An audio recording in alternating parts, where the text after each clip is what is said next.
Well, hello everybody. I wanted to give you an update on the 125-gallon aquarium and maybe the 100-gallon aquarium too. And I'm going to add a bunch of Skunk Corys to the 125 today. So let's take a look and then we'll do that. So here it is, the 125. I just took out like the spawning mops. I had two big mops in there to introduce some beneficial bacteria. And I had a big old clump of water sprite here for the same reason, and also to suck out any possible ammonia or nitrites we might have going there. Tank's been up for, I want to say a couple weeks now. So what I did is I put in a bunch of blackworms and snails and amphipods to kind of kick off the cycle, just little critters. And after a few days, there had been no registration of ammonia or anything in the tank, so I put in 6 angelfish, and after a few days there was no registration of ammonia or anything like that. So I put in a bunch more for a total of 14 in here right now. There's been 14 angelfish in there for about a week now. Still no ammonia is registering or anything. So about 3 days ago, I took out the cycled sponge filter that I had in here to help get things going.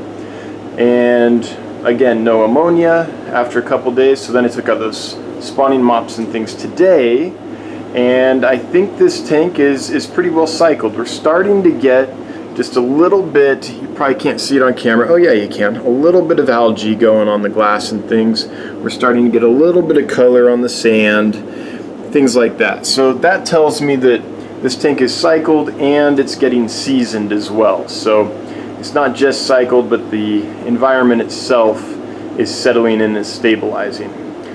So that being said, I think we're good to go. So I'm going to add some catfish to it today. Before I do that, here's a quick look at the 100-gallon. Not a display tank yet, just getting it up and cycled. Added some clown barbs, kind of the same thing as I did with the angelfish. They were great, so after a few days I added some more. It's been, I don't know, a week or so now, and they're still doing great, so I think this tank is coming along as well. So I'm just going to keep these clown barbs in this for a while until I decide exactly how I want to escape this thing, or I might leave it bare. Most of my tanks are bare, so I might just have this one be the only display tank. I'm not quite sure. Anyway, let's go grab some catfish. They're right over here. I just caught them out. And they're skunk cats, and the reason I'm going to put them in here is I think that their kind of dark color will contrast pretty nicely with the white sand in that aquarium, so I think they'll look pretty good.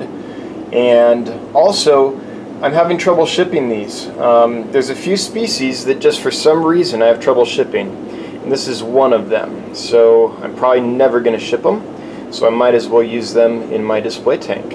So that's what's going on. I had thought at one time, well, I've got these platinum angels in here, so maybe I'll do like all white fish. So maybe I'll do albino Corys and some kind of albino up at the top, for the top level, and just a tank full of white, platinum, and albino fish. And I thought that would look pretty cool because the back of the tank is black, so I thought they would pop.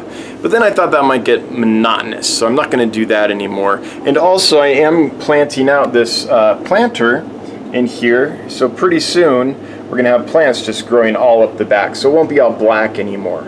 So that white popping won't be as effective as it would against that.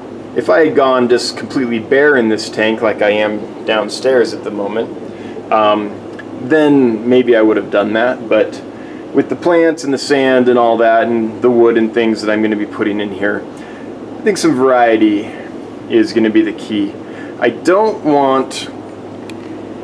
I'm really going to be careful to not overdo this. I don't want this to be like a catch-all tank of like, 50 different fish, like 1 of this and 3 of that. I want the tank to make a statement. So the feature fish are going to be the platinum angelfish, along with the gold one, Goldie, just because we have to have her in there, or him.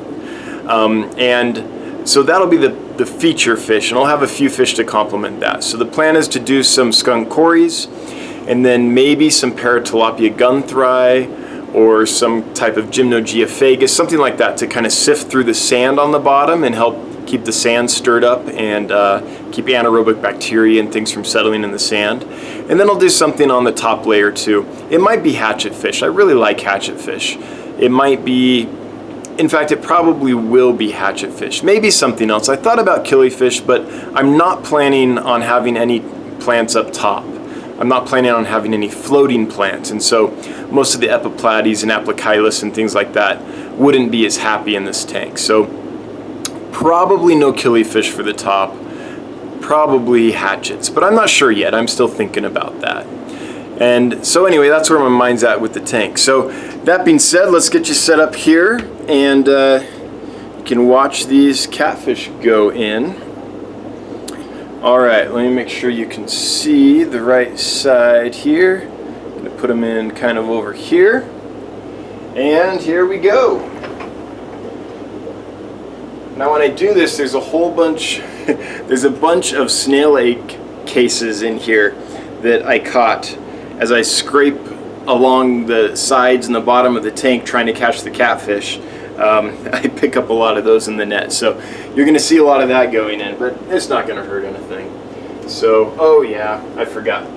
I've got to, real quickly, these are not the forever lights on this tank. Pop you up there. Hang on. Alright, there we go. These lights up here, they're just cheap LED shop lights.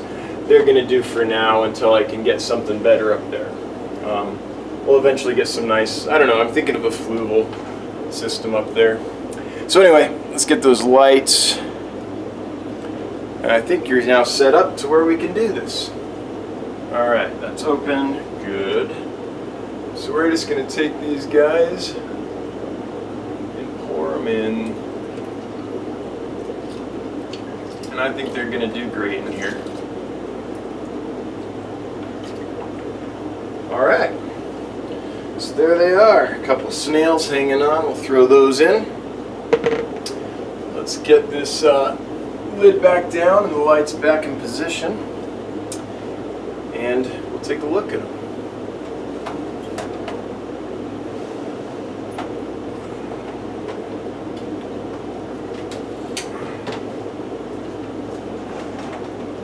Okay, that's kind of the lights more or less in position, so let's just take a peek here. The Skunk Corys. I think they're going to like that sand, and I think they're going to help keep it stirred up so that that algae and stuff won't just kind of totally coat the sand forever. It's really fine sand. Oh, they're already kind of burrowing in looking for stuff. There's probably still black worms and stuff like that in there. Yeah, check him out. He's going. That guy right there, he's going. It's awesome.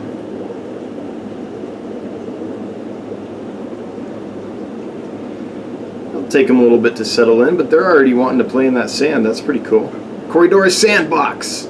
The sand lot, that's what we'll call it. The sand lot.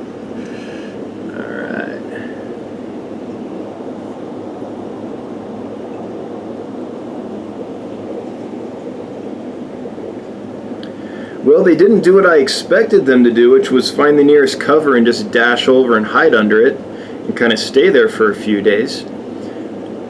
So they're out and about and already going for it. So anyway, we'll let these guys settle in, and that's the update on this aquarium. It's coming along pretty quick just because when we originally put it together, we put in all those black worms and snails and amphipods, all those plants that were from established tanks, a sponge filter from an established tank, some spawning mops, stuff like that. So it got a real jump start. So this thing's already coming along really well. Anyway, I hope you liked that video, and if you have any questions or comments, please leave them down below. We can totally geek out with you on this tank or tanks you have going on or whatever.